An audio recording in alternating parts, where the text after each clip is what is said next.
India, we have the multi-religion people. All they come to you. Okay, probably I believe in certain system, they believe in certain system. But as a teacher, when you just have to guide them, because you have to. When they are with you, they will be talking every possible aspects of life. So when they are talking to you, when I say that you have only two gods, your father and mother. Okay, whether you are believing in any religion, doesn't matter. It's all about father and mother. Because of them, you are here in this world. Okay, if possible, pray to them. If possible, worship them. Okay, your life will be wonderful. You will be a very good human being. Welcome to Success Paradox. I'm Arjun, your host, an education counselor and a career coach. Today we start at the root, redefining success and facing the gap between what we achieve and how we actually feel. Our guest today is Dr. Sananjay Biswas, physicist, founder and director of Pine Academy, a renowned educationist and a PhD from Mumbai University. I was really fascinated by his research when he was pursuing his PhD on climate action, climate change in the Western Indian Ocean, Arabian Sea, and all of that. So we'll learn a lot more about his published works and thousands of students he's mentored. His focus on ethically helping students to do research and also training them to achieve their goals in not just science, but now he has a whole team of educationists who guide many students, and he has many centers in Mumbai, and it's fascinating just to learn about his journey as a student, as a researcher, and now an education reformer. So looking forward to this conversation, and I hope you too do that.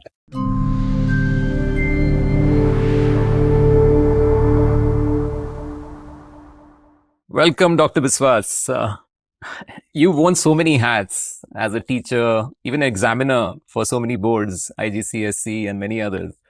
This podcast is more about inner fulfillment versus outer success.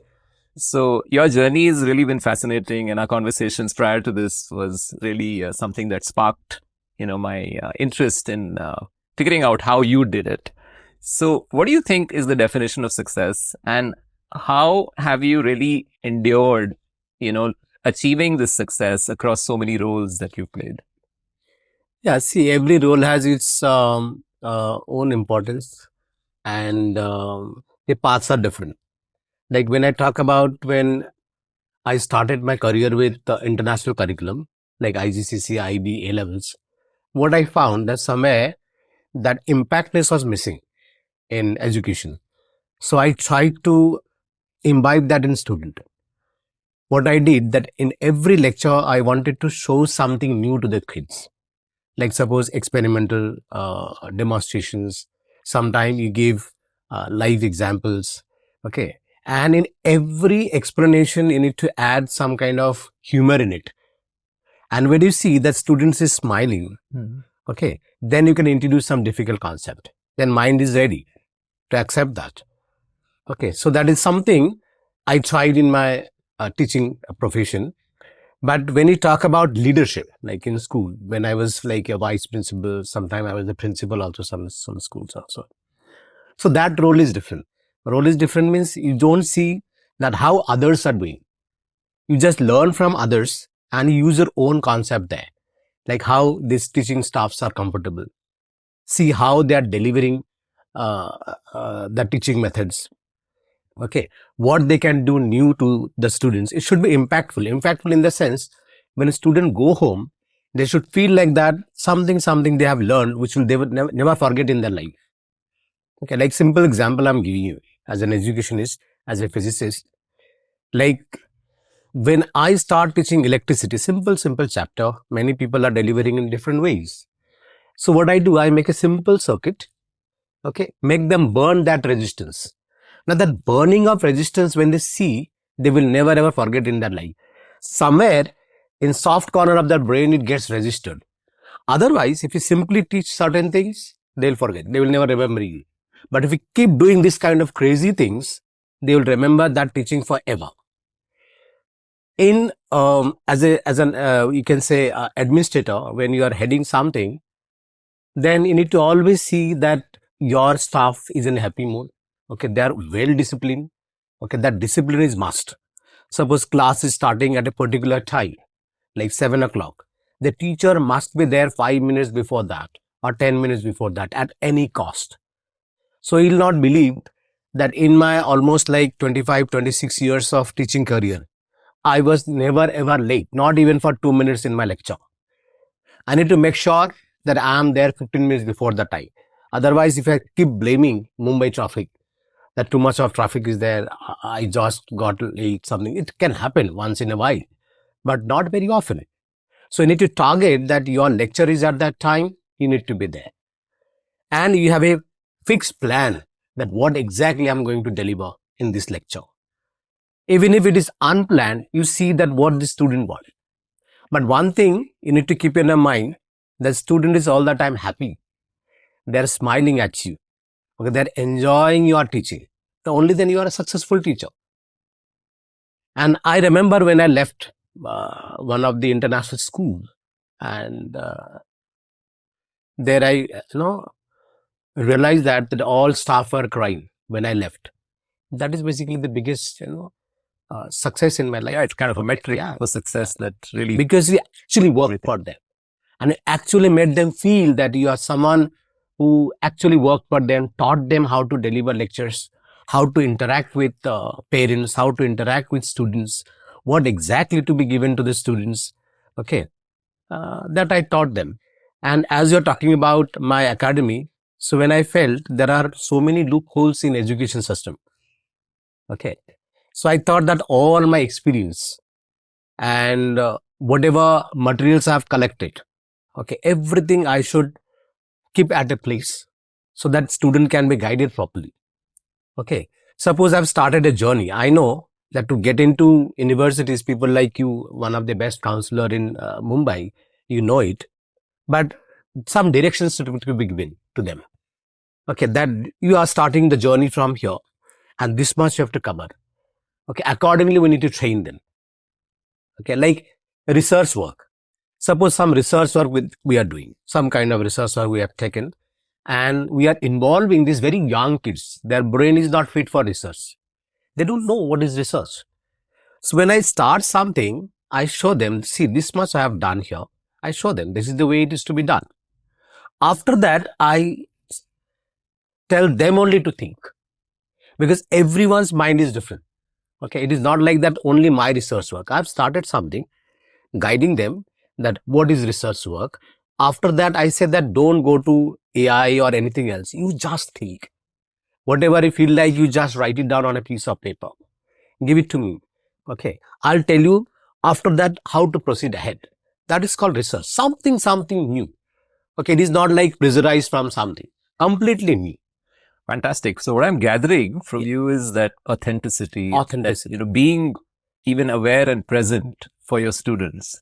It's such an important part of principled way of living life as a teacher, as an educator, and as a noble profession that you are in, and your ability to even inspire discipline in other teachers and administrators was also a very unique thing. So yeah, thank you for sharing, and your ability to even help students apply critical thinking without using props for research before they actually get really inspired to do something that they want to, was again bang on, because there are so many shortcuts, so many vendors, so to speak, who basically promise a research paper in a week. And we know where that industry is headed, and it's really sad. Kind of, instead of empowering students, they're providing a crutch to a student who doesn't really believe that ethically doing things will get them far. It's a system of really creating an unethical society, and it can lead to disaster in so many ways. So all the money you earn, the titles that you get, you've had so many titles, your savings, your assets are your wealth in the world. It's not a bad metrics of wealth. We also have different measures of wealth as teachers, and it's really curious. I'm always very curious to redefine what success really means to students. What is inner success? What is really outer success? Which is just about what we have as abilities, our IQ, or even our facilities. What have we done with our career? How much wealth have we created? Or even our titles and, things that we are very proud of and sort of wish that everyone recognizes in us. So, as a teacher, guide, and as a successful entrepreneur, what have you discovered as true metrics of success? See, success in the sense your, I think that um, how you made others feel. Okay, how you have changed the life of others. Okay, when I just see that parameter, so I felt like that I have changed many lives. I'll give you a simple example. Like when I was in Cambridge University, I was finishing my post graduation diploma in teaching, and I had to give one lecture. So obviously, I was talking about students' life and all. So one student, she just asked me one question. She said, Dr. Sananjay, I'm addicted to video games. Okay. How should I come out of that? Do you have any solution? So he said, my parents tried, my teachers tried. Okay. But I can't come out of that. I'm addicted to it. How did you do it in the physics way? Like, how did you? Yeah, no, he asked me. He didn't know properly physics and all. He said, how do you come out of that? Right. What is the solution as a teacher? Can you suggest me? Yeah. So then I told him, see, first I need to come with you and play that what video game you play. Okay. I need to see it because I'm very sure that I will never be addicted to it. But once I play with you and get that fun, what fun you get, probably I'll have an idea that how to come out of that. That's always whenever any problem any student faces, we use our own experience. If that experience we don't have, obviously we try to get that experience. Like the way I told him, then let me play with you the video game. You are getting fun. Let me also play with you. After that, I'll tell you that how I never got addicted to it. Okay. And how to come out of that. This is basically the solution for everything in life. Always you need to guide them perfectly. Like when I'm saying something, I need to be very, very sure that every word of mine is impacting the student. Okay. And it should be making sense. Like I'm giving you an example. Like I have, like in India, we have the multi-religion people. All they come to you. Okay. Probably I believe in certain system. They believe in certain system. But as a teacher, when you just have to guide them, because you have to, when they are with you, they will be talking every possible aspects of life. So when they are talking to you, when I say that you have only two gods, your father and mother. Okay. Whether you are believing in any religion, doesn't matter. It's all about father and mother. Because of them, you are here in this world. Okay. If possible, pray to them. If possible, worship them. Okay. Your life will be wonderful. You will be a very good human being. Okay. You don't need to go to temple, any temple, not in mosque, any church, nowhere. If you can treat these two as your God and Goddess. So become a good human first, right? Absolutely. Absolutely. That is must. Okay. I'll tell you, that is must. Mm-hmm. Without that, the success parameter for me is nothing. Unless you are a good human, unless you are contributing to society some way, unless you are working for others. Okay. So your life is not a human life then.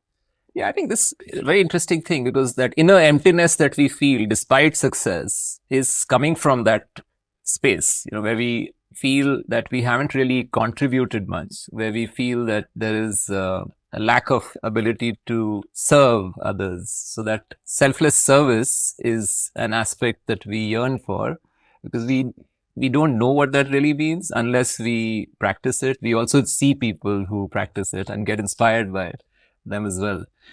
So when you meet people and students in particular and parents who are so adamant on a certain type of outcome, and we see that a lot more. Yeah. How do you nudge them to appreciate that inner success philosophy? See, parents sometime, kids also get hyper because they feel the success is a very shortcut way. You pay it to someone, okay, and success will arrive. But need to make them understand that success is basically, though it is very slow, but it should be a continuous process. Okay, it's all about it to give the space to your brain. Okay, suppose you are learning something, like you have a path. You know that in IBDP, I'm giving you an example. You want your kid to get like 45 out of 45. But for that, it's not about that how you are getting hyper. It's all about the planning. I'll tell you, a student, as you said, a very good question. A student is like a center of a circle. Okay. Me, you as a counselor, parents, all are along the circumference. We need to work together. Okay, so that we see that this flower is bloom. Okay, if I just simply blame others, no, the teacher is responsible. Maybe, I'm not saying the teacher is not responsible. Could be one part of the education system. But there are so many parameters where parents have their own role, teachers have their own role, counselors have their own role. If everything goes in a nice way and it is impacting the center point, that flower will bloom. So whenever parents come to me, always I say that you have to make a proper plan for the kid. Okay. And give a space to the kid to grow. Don't pressurize it. Okay. It is not important that students should get 45 out of 40. No, that is not the criteria. See, thing is that he should do well. Okay. And he should enjoy also. Suppose out of 45, if the student is getting like 43, 44, it's all fine. But the moment you take stress and start thinking illogically sometime that, okay, now somehow you need to get it, then things can be worse. Okay. In a simplest way, we need to keep the life and tell the kids, this is the goal. You work on it perfectly. Okay. And always give your best. That's it. As acharyas, it's also very interesting that we cannot preach without really practicing it. So if we have the awareness, the clarity, the ability to pay attention and generate that energy with the student and yourself, there's a disconnect with what we feel and what we do and what we achieve. So the judgment by which we wish to work with students in our careers and the integrity that we wish to inculcate in them is a very crucial aspect of this link, the awareness, attention, selfless sort of service towards the students, and develop that sense of discernment to help them where they are, because each student is different. Yeah. And you have environments where you have one-to-many settings, right? Where a teacher is in a class. Sometimes you do have one-to-one, teaching assistants meet students or a professor meets a student at office hour. How do you think that these abilities as a teacher can be formed? One is, of course, you've shared so many examples of what you do. Yeah. But how can you get more inspiration? Is there a philosophical bent of mind that you had, your upbringing? How has this actually transpired? Yeah, upbringing is their upbringing, and obviously how you have gone through your life, that helps you. But one thing is, the way you said, all students are different. So if you have a general idea, general method that this is my technique to deal with students, it will not work. Because God has made, everyone different. Now, when a student is coming to you, first you need to listen to the student. Okay. And what the student, he or she wants to say to you. Okay. Just listen to the student. Try to understand the student. Because as I said, everyone is different. And they have different mindset, question set. Accordingly, you need to adapt. It's not like the student. You need to adapt. You should have the ability to come down to their level. Suppose if I say I am a researcher and I take the level very up. Okay, that could be not that usefulness for the student. You need to come down to that level. Just see where the level of the student is. Come down to that level. Talk to their level. Okay. Make them your own friend. Okay. Instead of, we are the teachers of this generation, not the earlier generation where, teachers to hate the students and all. Not like that. You need to understand the student and be friendly. Sometimes I tell my teachers that you get the most notorious kids in front of me. And I'll make sure the student is listening to me because I'll understand that student. I'll make him my own friend. The way he speaks, probably I will not speak that way. Probably I'll try to modify him. I'll try to give him some direction that no, you're talking this way. Probably that is wrong. This way you go. Okay. But definitely I'll come down to the level and then we'll gel up and try to take the things ahead. But first, very important that you come down to the level. Try to understand the student. Whenever a student come to me, I always say, you speak. Okay, I listen. Let the student say anything in the world. And you know that they will be going here and there. You need to direct them properly because you need to assess them in a particular way, like academical way. In case of mine, I am concerned about academical way or sometimes behavioral issues. So I just, bombard with some questions here and there so that they can direct themselves in that direction. And then I catch up. I say, oh, this is your level. Okay, here you are. And I have to uplift you from that level to this level. Then things become very simpler for me. That's really a very good answer. And it kind of made me think of a very basic principle. And I know you grew up in ashram at Ramakrishna Mission Yeah. in Nagpur. And that's another story we just unpack. But it just made me think of what a true teacher is. Can emotionally sort of feel the student Yeah. and where they are. Sometimes a group of students in a classroom, you can get the personality of the class in your heart. And so it all begins with emotions, and then you form your thoughts, and then you calibrate your actions, and then as you become better at teaching or coaching or mentoring, you form certain habits that you know this works. Yeah. And you've learned from some of your bad habits. So you kind of iterate and become a better teacher, better coach, mentor. And once you know that you can inspire the students to also connect with you and have clarity of thought, their actions in terms of their behavior, the discipline that you mentioned, is all so inspiring. This leads to, once you know that you've got this character to achieve your success, it's like defining your own destiny. So this is a very crucial conversation, and I'm sure our listeners would benefit a lot from this. But now is the end. We're going to do some rapid fire. Okay. And so, what do you remember from your, if you were to say one quick sentence about your growing up in an ashram, Ramakrishna Mission Nagpur, what do you think would be your like first sentence? Discipline. Okay, you need to discipline yourself. You need to control over your own thoughts. And you are responsible for everything of your life. You can't blame others. Okay. Second question, a book or paper that shaped your thinking. Is more than book, it is the paper, okay, where I used to write down and whatever thought comes in my mind, okay, then I need to put it down, okay, and that helps me grow. Okay, this is a longer question, but a short answer is required. Yeah. So we see in our careers two types of students. There could be more, but I'm just breaking it down into two types. One is that they are overwhelmed with societal expectation, parental expectations, or teacher expectations, or even their peer group. And if the peer group is really successful and checking all the box, they're the Greek gods and goddesses of the world. They get academics, they do everything in their extracurriculars. They are also the ones who are the most popular. And there's so much pressure on kids who want to figure out this way a little slowly. Okay. Now, they're not geared to be on steroids to become this Greek god or goddess in their own ways.